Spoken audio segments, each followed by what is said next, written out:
Group D 2025 में देखिए motion rate की तरह बेहतरीन सवाल पूछा गया है। ये न्यूमेरिकल और इसी तरह के न्यूमेरिकल आपकी आगे आने वाली शिफ्ट में पूछे जाएंगे। लिखा हुआ है कि यदि किसी वस्तु को 2 मीटर पर सेकंड से ऊर्ध्वाधर फेंका जाता है तो आपको बताना है कि इसकी अधिकतम ऊंचाई और उस ऊंचाई पर इसका वेग क्या होगा, यानी अधिकतम ऊंचाई पर वेलोसिटी क्या होगी। इस पर आपको एक फॉर्मूला याद करना पड़ेगा। जब भी कभी किसी बॉल को आप ग्राउंड से u वेलोसिटी से ऊपर फेंकते हो तो वहां पर जो मैक्सिमम हाइट बनता है उसका फॉर्मूला तो u²/2g होता है। लेकिन कई बार टाइम भी पूछ लेता है, तो ध्यान रखना सिर्फ ऊपर जाने का अगर समय पूछा जाए तो सिर्फ ऊपर जाने का मेरे भाई समय हो जाता है u/g। ये वाली कंडीशन आपको तब लगानी है जब किसी बॉल को आप u वेलोसिटी से ऊपर फेंकते हो, तो ये दोनों फॉर्मूले आपको डायरेक्ट याद करना है। अच्छा, सबसे पहले तो आप ये सोचो कि जब बॉल एकदम अधिकतम ऊंचाई पर होगी तो उसकी अंतिम वेलोसिटी तो 0 हो जाएगी। तो अंतिम वेलोसिटी यानी उस ऊंचाई पर वेग पूछा जाए तो वेग का आंसर 2 नहीं होना चाहिए, 0 होगा, 0 होगा। लेकिन उन्होंने एक और बात पूछी है, मैक्सिमम हाइट क्या होगी। उसके लिए कैलकुलेशन को आसान बनाने के लिए मैं यहां पर कर देता हूं। तो h बराबर बताइए क्या हो जाएगा, u²/2g।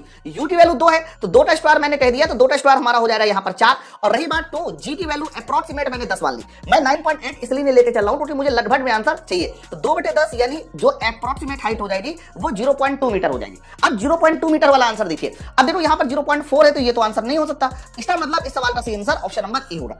0.204 इसलिए आया है यहां पर क्योंकि g की वैल्यू 10 नहीं 9.8 होती है, तो आंसर 0.2 से थोड़ा सा ज्यादा आएगा। अपन को तो आंसर से मतलब है, आंसर हमने आपको बता दिया। ऐसे बेहतरीन कॉन्सेप्ट को सीखने के लिए ज्वाइन करें उड़ान बैच।